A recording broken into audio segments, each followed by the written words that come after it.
اقبال اور مغربی مفکرین، جگن ناتھ آزاد، پارٹ 2، اقبال اور ڈینٹے۔ ایک نمایاں فرق جو ڈیوائن کامیڈی اور جاوید نامے میں نظر آتا ہے وہ یہ کہ ڈیوائن کامیڈی کا تعلق زیادہ تر حیات بعد الموت سے ہے اور جاوید نامے میں انسان کی حیات سے متعلق ہے۔ اقبال اور ڈینٹے دونوں نے اپنے تخیل سے زیادہ تاریخی شخصیتوں کا سہارا لیا ہے۔ جاوید نامے کے فلک ذہل میں ہندوستان کے دو غدار جعفر و صادق قلزم خونین ہیں۔ ڈینٹے اپنے سفر کے دوران میں دوزخ کے اس مرکزی مقام پہ پہنچتے ہیں جہاں ڈینٹے ابلیس کا مشاہدہ کرتا ہے۔ ابلیس یہاں وحشت انگیز، بدنما اور مکروہ تخلیق کی صورت میں نظر آتا ہے۔ ابلیس برف میں اور زیادہ دھستا چلا جاتا ہے۔ یہ ڈینٹے کا اپنا تصور ابلیس ہے جس سے اقبال کا تصور ابلیس بہت ہی مختلف ہے۔ اقبال کا ابلیس صرف مرکز شر ہی نہیں بلکہ اس کے علاوہ بھی بہت کچھ ہے۔ اقبال کا ابلیس ایک باعمل شخصیت ہے، یہ جدوجہد کا مظہر ہے، یہ برف میں دھسا ہوا بدی کا مجسمہ نہیں بلکہ سراپا شعلہ ہے، شعلہ جو روشنی، گرمی اور حرکت کی علامت ہے۔ فلک مشتری پہ جہاں رومی اور زندہ رود یعنی اقبال کی ملاقات ارواح جلیلہ اللاج غالب قرۃ العین سے ہوتی ہے اور اقبال اللاج کے روبرو اپنے دل کی تڑپ بیان کرتے ہیں، ابدا دیدار رسول، دیدار حق اور معرفت کی حقیقت دریافت کرتے ہیں، تو اسی دوران میں وہ ابلیس کے متعلق اللہ سے کہتے ہیں، کچھ اس کے حال سے مجھے آشنا کر جس نے اپنے آپ کو آدم سے بہتر قرار دیا تھا اور جس کے جام و خم میں اب نہ میں باقی ہے نہ تلچھٹ۔ یہ وہی ابلیس ہے جس کے بارے میں اسلامی نظریہ یہ ہے کہ اس نے انسان کو توحید کے راستے سے بھٹکا دیا ہے۔ اس بات چیت کے خاتمے میں جب اللہ اقبال کی اس درخواست کے جواب میں تھوڑی دیر اور مجھے اپنی صحبت کا شرف عطا کر یہ کہتے ہیں کہ میں سراپا ذوق پرواز ہوں، ایک مقام پہ ٹھکانہ نہیں کرتا۔ ابلیس کے نمودار ہوتے ہی رومی اقبال کو بتاتے ہیں کہ یہ وہی سراپا سوز و خونین ایاق خواجہ اہل فراق یعنی ابلیس ہے، اور اس کی تعریف میں اس قسم کے الفاظ استعمال کرتے ہیں، کونا، کم خندہ، اس کی آنکھ بدن کے اندر روح کو دیکھ لیتی ہے، رند، ملا، حکیم، خرقہ پوش۔ جہاں تک عمل کا تعلق ہے یہ زاہدان سخت کوش کی طرح ہے، اس کی فطرت ذوق وصال سے بیگانہ ہے، آج تک یہ خیر و شر کی رزم میں غرق ہے، سینکڑوں پیغمبر اس کی نگاہ سے گزر چکے ہیں لیکن یہ کسی پر ایمان نہیں لایا اور ابھی تک اپنے کفر پہ قائم ہے۔ گویا ابلیس کی اقبال کے دل کو بھا گئی۔ اس کے خلاف ڈینٹے کے ہاں ابلیس کے اس تصور کا دور دور تک پتہ نہیں۔ اس میں کوئی شک نہیں کہ ڈیوائن کامیڈی کا کینوس جاوید نامے کے کینوس سے کہیں زیادہ وسیع ہے، لیکن اس سے زیادہ اہم بات جس کا میں یہاں ضروری سمجھتا ہوں یہ ہے کہ ڈینٹے نے غیر عیسائی شخصیتوں کا ذکر نہایت تنگ دلی اور تنگ نظری کے ساتھ کیا ہے۔ جاوید نامے میں ہندو شخصیتوں کا ذکر جن میں مہاتما بدھ اور بھری تری ہری خاص طور سے قابل ذکر ہیں، اقبال نے انتہائی احترام و عقیدت سے ان کا ذکر کیا ہے۔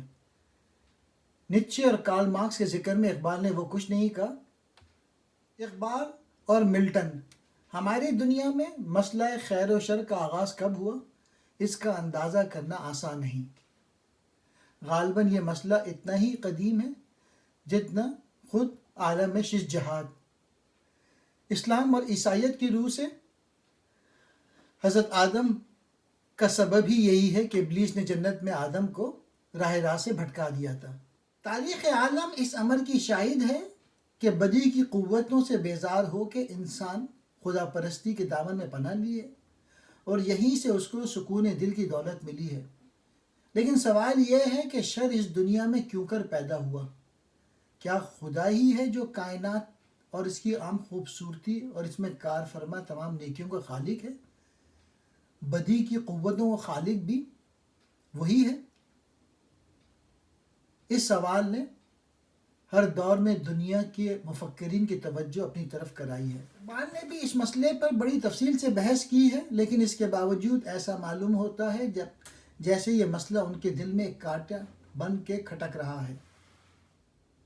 علامہ اقبال اس بحث کے دوران میں لکھتے ہیں، پھر یہ کیوں کر ممکن ہے کہ خدا کی تخلیق میں اس کی نیکی اور قدرت کاملہ کے ساتھ ہی ساتھ بے اندازہ شر بھی ہم آہنگ ہو؟ یہ پردرد اور اذیت ناک مسئلہ کا دشوار ترین مرحلہ ہے۔ اس کے باوجود اقبال نے اس سوال کو یہی نہیں چھوڑا، بلکہ نعمان کا حوالہ دیتے ہوئے کہ خدا دو نہیں ہے، خدا ایک ہے، اور خیر و شر دونوں اسی کی تخلیق ہیں۔ ابلیس کا ملٹن کا نقطہ ہمیں اقبال کے یہاں قدم قدم پہ نظر آتا ہے۔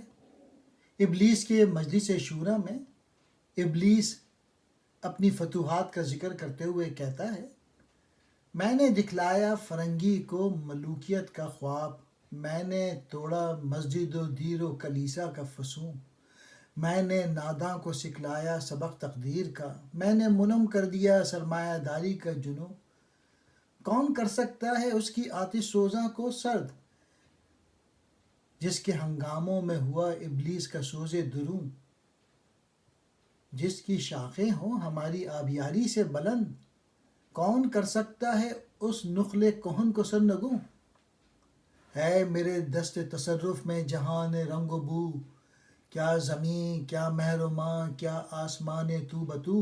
ابلیس انسان کو مشورہ دیتا ہے کہ سوز و ساز کی زندگی سکون و دوام کی زندگی سے کہیں بہتر ہے، دام کے نیچے تڑپنے سے یعنی اسیری سے رہائی پانے کے لیے جدوجہد کرنے سے ایک فاختہ کے اندر شاہی کی خصوصیت پیدا ہو سکتی ہے۔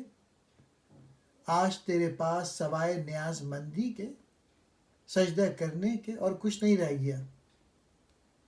ملٹن کے تصور ابلیس پر اپنی بحث کو آگے بڑھاتے ہوئے لکھتے ہیں، ملٹن کے ابلیس میں ہمیں صرف جاہ و جلال اور فریب ہی نظر نہیں آتا، بلکہ کچھ خوبیاں بھی نظر آتی ہیں۔ آج ابلیس کا جو تصور ہمارے ذہن میں ہے، ملٹن کا تصور اس سے بہت مختلف ہے۔ ملٹن کے سامنے مقصد یہ تھا کہ ابلیس کو کامیابی سے ہمکنار کرانے کے لیے ضروری ہے کہ اس کے ساتھ کچھ محاسن وابستہ کیے جائیں۔ اقبال کا نظریہ ابلیس بال جبریل میں ایک اور انوکھے انداز سے قاری کے سامنے آتا ہے، جبکہ جبریل ابلیس کو ہمدم درینہ کہہ کے مخاطب کرتا ہے اور اس سے پوچھتا ہے کہ جس جہان رنگ و بو یعنی دنیا میں تیری بسر ہو رہی ہے، کچھ اس کا حال سنا۔ ابلیس اس کے جواب میں کہتا ہے، دنیا کا ہر فرد سوز و ساز اور درد و داغ جستجو آرزو سے تڑپ رہا ہے۔ انسانوں کا ذکر اس انداز سے کر کے ابلیس دراصل اپنی توصیف کا پہلو پیدا کرتے ہوئے یہ بیان کرتا ہے کہ یہ سب میرا ہی کرشمہ ہے کہ میں نے انسان کے دل کو درد و داغ، خواہش، جستجو اور سوز و آرزو سے لبریز کر دیا ہے۔ یہ سن کے جبرائیل اس کو گزرا ہوا زمانہ یاد دلانے کی کوشش کرتا ہے اور کہتا ہے کہ آسمان پر فرشتوں میں ہمیشہ تیری ہی بات چیت رہتی ہے۔ اے ابلیس، کیا ممکن نہیں کہ اب تیرا مدتوں پرانا چاک دامن رفو ہو جائے اور تو اپنے افکار سے تائب ہو کے اپنا کھویا ہوا مقام پا لے؟ ابلیس اس کے جواب میں کہتا ہے، جبرائیل تو اس راز سے واقف نہیں ہے، اگرچہ میرا پیالہ ٹوٹ گیا ہے، یعنی میں نے اگرچہ خدا کا حکم ماننے سے انکار کر دیا، لیکن اس انکار کی بدولت میں جس لذت خودی سے آشنا ہو گیا ہوں اس کا بھی جواب نہیں۔ اب رہا جنت میں واپس آنے کا سوال، تو میرے لیے جنت میں ایک لمحہ بھی بسر کرنا ناممکن ہے، کیونکہ کہاں دنیا کے ہنگامے اور اس کی رنگینیاں، اور کہاں اس عالم بے قاق و کو یعنی جنت کی خاموشی۔ میں نے دراصل اتنا بڑا گناہ کیا ہے کہ اب میں رحمت الہی سے بالکل ہی نا امید ہو گیا ہوں، لیکن میری اس نا امیدی ہی نے کائنات کو سوز دروں سے لبریز کر دیا ہے۔ اب بتا، جب یہ صورت ہو تو میرے حق میں نا امید ہونا اچھا ہے یا نا امید نہ ہونا؟ لیکن جبرائیل ابلیس کے جواب سے مایوس نہیں ہوا اور اسے ناصحانہ انداز میں سمجھاتا ہے کہ تو نے انکار سے مقام بلند تو کھو ہی دیے ہیں، لیکن اس کے ساتھ ہی جو نامناسب بات ہوئی ہے وہ یہ کہ تیرا یہ فعل خدا کے نزدیک تمام فرشتوں کی بے آبروئی کا باعث بنا ہے۔ اس کے جواب میں ابلیس اپنے پورے جاہ و جلال میں نمایاں ہوتا ہے اور اس کی جد و جہد سے لبریز شخصیت جواب دیتی ہے میری جرت سے مشت خاک میں ذوق نمو، میرے فتنہ جامہ عقل و خرد کا تار و پو، دیکھتا ہے تو فقط ساحل سے رزم خیر و شر، کون طوفان کے تماچے کھا رہا ہے میں کہ تو، خضر بھی بے دست و پا، الیاس بھی بے دست و پا، میرے طوفان یم بیم دریا بدریا جو بجو، گر کبھی خلوت میسر ہو تو پوچھ اللہ سے، قصہ آدم کو رنگی کر گیا کس کا لہو، میں کھٹکتا ہوں دل یزدہ میں کانٹے کی طرح، تو فقط اللہ اللہ اللہ۔ اس مقالے کے احاطے میں موضوع کے اعتبار سے اتنی گنجائش نہیں کہ نظریہ ابلیس، اقبال کے نظریہ خودی، اقبال کے نظریہ زمان و مکان اور اقبال کے نظریہ عشق پر الگ الگ بحث کر کے ان کا باہمی تعلق ظاہر کیا جائے۔ حالانکہ ان تمام نظریات میں ایک ایسی ہم آہنگی موجود ہے کہ کلام اقبال کے مطالعے میں ایک دوسرے سے الگ کر کے دیکھنا ممکن ہی نہیں۔ ابلیس کا یہی اعلان میرے طوفان یم بیم دریا بدریا جو بجو اقبال کے نظریہ خودی کے ساتھ بڑی پختگی سے منسلک ہے۔ اقبال کے شعر سے پھر اس عقدے کی گرہ کشائی کرتے ہیں کہ اگر دنیا میں شر کی قوتیں موجود نہ ہوں تو خیر کی قوتوں کے اعضاء ڈھیلے پڑ جائیں گے۔ خیر کو سرگرم عمل رکھنے کے لیے شر کی موجودگی لازم ہے۔ حرکت و عمل کا یہی جذبہ ہے جس کی کاروبار زندگی میں اہمیت کے پیش نظر اقبال نپولین اور میسولینی کے لیے لکھتے ہیں، جوش کردار سے شمشیر سکندر کا طلوع، کوہ الوند جس کی حرارت سے گداز، جوش کردار سے تیمور کا سیل ہمگیر، سیل کے سامنے کیا شے ہے نشیب و فراز، صف جنگا میں مردان خدا کی تکبیر، جوش کردار سے بنتی ہے خدا کی آواز۔ یہ نپولین کے مزار پہ لکھا ہے۔ دراصل جوش کردار اور ندرت فکر و عمل کے ساتھ اقبال کی دلی وابستگی ہے جس کے باعث انہوں نے میسولینی کے بارے میں ایسے توصیفی اشعار کہے ہیں، ورنہ جہاں تک ابن سینا پر اٹلی کے حملے کا تعلق ہے، اقبال نے ان کا ذکر ان الفاظ میں کہا ہے، اے وائے آبروئے کلیسا کا آئینہ، روما نے کر دیا سر بازار پاش پاش۔ پیام مشرق میں ایک دلکش نظم ہے، محاورہ مابین خدا و انسان، جس میں خدا انسان سے گلہ کرتا ہے کہ میں نے جہاں کو ایک آب و گل سے پیدا کیا، تو نے اسے ایران تاتار میں تقسیم کر دیا، میں نے خاک سے خالص فولاد پیدا کیا، تو نے اس فولاد سے شمشیر تیر اور تفنگ بنا ڈالے، میں نے درخت پیدا کیا تو نے اس درخت کو کاٹنے کے لیے تیر ایجاد کیا، میں نے پرندہ پیدا کیا اور تو نے اس کے لیے قفس بنا ڈالا۔ انسان جواب میں خدا کو بتاتا ہے کہ تصویر کا ایک پہلو ہے، دوسرا پہلو یہ ہے کہ تو نے رات بنائی، میں نے اس رات کے لیے چراغ کی تخلیق کی، تو نے مٹی بنائی اور میں نے اس مٹی سے پیالہ بنایا، تو نے بیاباں کوہسار اور جنگل پیدا کیے تو میں نے خیابان گلزار اور باغ بنائے، میں وہ ہوں کہ پتھر سے آئینہ بناتا ہوں، اور میں وہ ہوں کہ زہر سے تریاق پیدا کرتا ہوں۔ یہ نظم اقبال کے شاعرانہ الفاظ میں ہے۔ دراصل اقبال جب مشرق و مغرب کے بارے میں اس طرح کے خیال کا اظہار کرتے ہیں تو ان کا ہدف تنقید مشرق و مغرب کی تہذیب نہیں ہوتی، بلکہ مشرق و مغرب کی موجودہ سیاست یا سیاست زدہ تہذیب ہوتی ہے۔ مشرق کی تہذیب میں اقبال اور اقبال کے دل و دماغ کی پرورش ہوئی۔ مغربی تہذیب کے بارے میں ان کی رائے، جو اس مقالے میں پہلے بھی ایک بار آ چکی ہے، یہ ہے کہ مغرب کی طرف اس زیادہ پیمائی میں کوئی خرابی نہیں ہے۔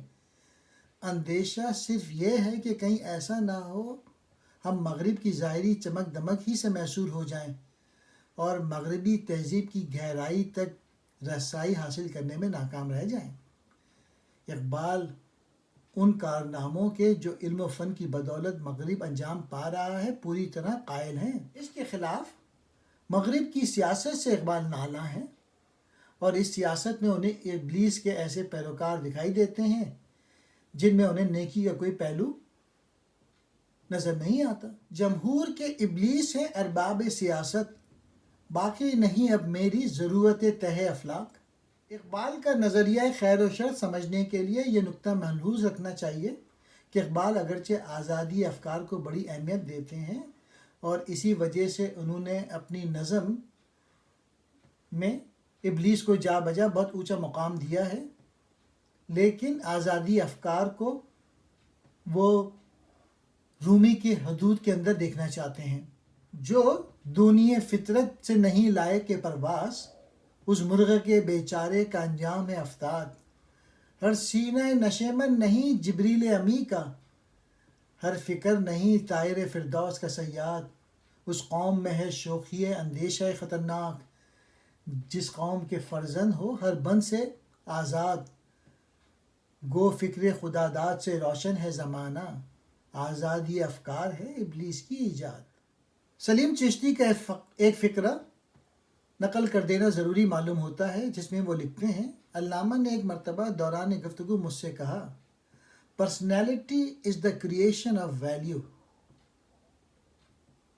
نمود جس کی فراز خودی سے ہو وہ جمیل، جو ہو نشیب میں پیدا کبھی ہو نامحبوب۔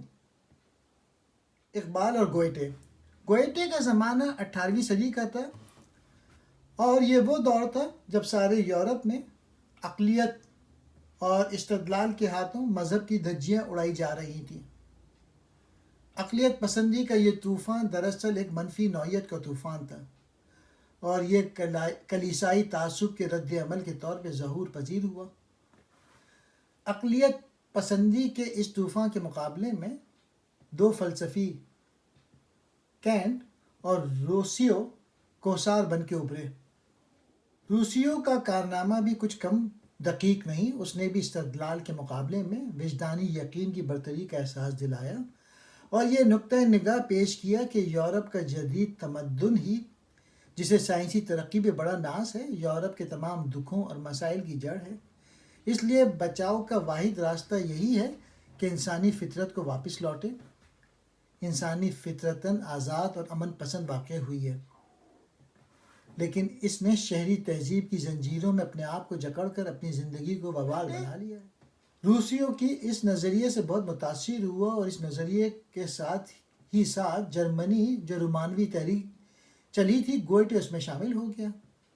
رومانوی تحریک نے وجدانی یقین، جذبے اور احساس کی شدت پہ زور دیا۔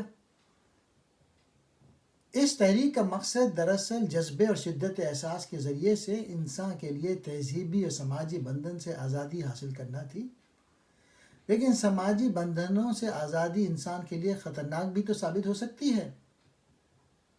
دہر میں عیش دوام آئین کی پابندی سے ہے، موج کو آزادیاں سامان شیون ہو گئیں۔ گوئٹے پہ یہ نکتہ فاش ہوا تو اس نے رومانوی تحریک سے علیحدگی اختیار کر لی اور آزادی فطرت کے عوض قوانین فطرت کی جانب راغب ہوا، اور اسے اس پابندی ہی میں انسانی سربلندی نظر آئی۔ وہ محض ایک کیڑے کی زندگی بسر نہیں کرنا چاہتا تھا، اور کہتا ہے کہ ایک حقیر زندگی بسر کرنے سے تو مر جانا بہتر ہے۔ انسان اگر ابلیس کے زیر اثر بس نفسیاتی خواہشات میں الجھ کر نہ رہ جائے تو وہ اس مجازی عشق کے ذریعے سے عشق حقیقی تک پہنچ سکتا ہے۔ اقبال کے یہاں بھی ابلیس کا تصور گوئٹے کے تصور ابلیس سے مختلف نہیں۔ گوئٹے کا ڈرامہ فاؤسٹ کا نثر میں ذکر کرتے ہوئے اقبال کہتے ہیں، اس ڈرامے میں شاعر نے حکیم فاؤسٹ اور شیطان کے عہد و پیمان کی قدیم روایت کے پیرائے میں انسان کے امکانی نشو و نما کے تمام مدارج اس خوبی سے بتائے ہیں کہ اس سے بڑھ کر کمال فن تصور میں نہیں آ سکتا۔ یہ اقبال کی طرف سے گوئٹے کے اعتراف فن کا ایک پہلو ہے۔ دوسرا پہلو یہ ہے کہ انہوں نے گوئٹے کے دیوان کے جواب میں پیام مشرق لکھی اور اس نظم میں گوئٹے کی شاعری کو خراج تحسین پیش کیا۔ آخر اقبال ایک وسیع المطالعہ شاعر تھے اور یورپ کے ان مفکرین کے علاوہ بھی مشرق و مغرب کا شاید ہی کوئی مفکر ہو جس کی تحریروں اور افکار کا انہوں نے بغور مطالعہ نہ کیا ہو۔ یہ مطالعہ انہوں نے انتہائی فراغ دلی سے کیا، لیکن اس کے باوجود انہوں نے حقیقت کو اوروں کی نظر سے نہیں بلکہ اپنی نظر سے دیکھنے کی کوشش کی، اور اگرچہ انہوں نے قدم قدم پر اپنے نظریات مغربی مفکرین کے مقابلے میں پیش کیے ہیں اور مغربی فلسفے کو فرنگی شیشہ گری اور فرنگی بت قدے وغیرہ کے نام سے یاد کرتے ہوئے مغرب کی نارسائی کی جانب اشارے کیے ہیں۔ کہا اقبال نے شیخ حرم سے تہ محراب مسجد سو گیا کون، ندا مسجد کی دیواروں سے آئی فرنگی بت قدے میں کھو گیا کون، اٹھانا شیشہ گراں فرنگ کے احساں سفال ہند سے مینا و جام پیدا کر، پڑھ لیے میں نے علوم شرق و غرب روح میں باقی ہے اب تک درد و کرب۔ لیکن مغربی علم و فن کے جن چشموں سے انہوں نے اپنی پیاس بجھائی ہے ان کا ذکر بڑی کشادہ دلی اور احسان مند انداز سے کیا ہے۔ پھر بھی اقبال کے طالب علم کے زمانے کے پروفیسر آرنولڈ جو گورنمنٹ کالج لاہور میں فلسفے کے استاد تھے، ملازمت سے سبکدوش ہو کے واپس لندن گئے۔ اقبال کے دل میں انہوں نے جو ذوق علم کا بیج بویا وہ ابھی تک پوری طرح برگ و بار نہیں لایا تھا۔ اقبال کو اس بات کا شدت سے احساس تھا کہ پروفیسر آرنولڈ کے چلے جانے سے ان کا علم فلسفہ مغرب ادھورا رہ گیا ہے۔ چنانچہ اپنے اس دردناک کرب کا اظہار آپ نے اس نظم میں کیا جو انہوں نے آرنولڈ کی یاد میں نالہ فراق کے عنوان سے کہی۔ ذرہ میرے دل کا خورشید آشنا ہونے کو تھا، آئینہ ٹوٹا ہوا عالم نما ہونے کو تھا، نخل میری آرزوؤں کا ہرا ہونے کو تھا، کیا جانے کوئی میں کیا سے کیا ہونے کو تھا۔